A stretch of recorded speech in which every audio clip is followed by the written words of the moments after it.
Corona virus महामारी से बचाव के लिए पूरे देश में बड़े पैमाने पर लोगों को वैक्सीन लगाई जा रही है। इस बीच गुरुवार सुबह हरियाणा के जींद से जब खबर आई कि यहां के सिविल हॉस्पिटल से कोरोना वैक्सीन की सैकड़ों डोज चोरी हो गई हैं, तो अस्पताल प्रशासन से लेकर पुलिस महकमे तक में हड़कंप मच गया। चोर कोविशील्ड के 1270 और कोवैक्सीन की 440 डोज उड़ा ले गए थे। पुलिस ने फौरन जांच शुरू करते हुए सीसीटीवी फुटेज खंगालने शुरू कर दिए, जिसमें 2 लोग नजर आए, लेकिन उनकी शिनाख्त का काम अभी चल ही रहा था कि शाम होते होते मामले में एक दिलचस्प मोड़ आ गया।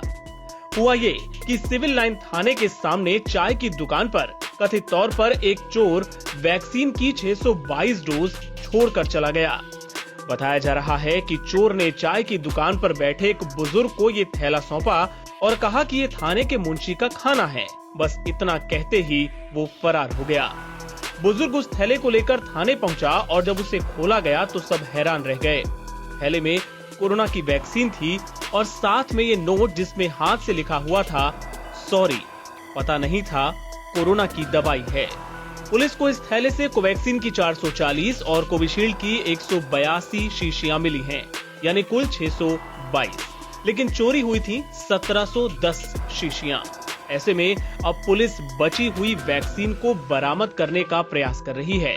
पुलिस अब ये भी मानकर चल रही है कि चोरों का मकसद वैक्सीन चुराना तो नहीं ही था, वरना वो इसे लौटा कर क्यों जाते। तो क्या चोर रेमडेसिविर इंजेक्शन चुराने आए थे? आखिर उनका मोटिव क्या था? पुलिस अब यही जांच कर रही है कि शायद चोरी करने कुछ और आया था और गलती से वैक्सीन ले गया, नहीं तो वापस करने का कोई, अगर मकसद वैक्सीन को ही चोरी करना होता तो वापस न दे के जाता। ये भी हो सकता है कि लोग रेमडेसिविर के लिए आए, उनको क्या बड़ी ब्लैक मार्केटिंग चल रही है इस तरह की। देखिए, जैसे मैंने आपको बताया कि जांच अभी जारी है और जैसे ही हम चोरों तक पहुंचेंगे तो ये सारी गुत्थी जरूर सुलझेगी।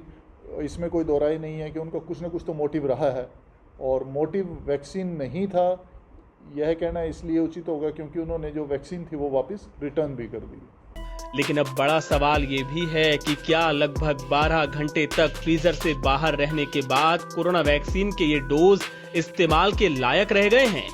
इस बारे में सीनियर डॉक्टरों से सलाह ली जा रही है, लेकिन हरियाणा के जींद में हुई इस घटना की चर्चा सोशल मीडिया पर जमकर हो रही है और लोग कह रहे हैं कि कोरोना के चलते देश के हालात देखकर चोरों को भी अपनी गलती का एहसास हो गया, उनका दिल भी पसीज गया। मशहूर कवि कुमार विश्वास ने इस खबर के सामने आने के बाद देश के नेताओं पर तंज कसते हुए लिखा, मेरे देश के प्रिय राजनेताओं, इसे पढ़ो। राष्ट्रीय संकट के वक्त चोरों के अंदर भी कुछ नैतिकता है।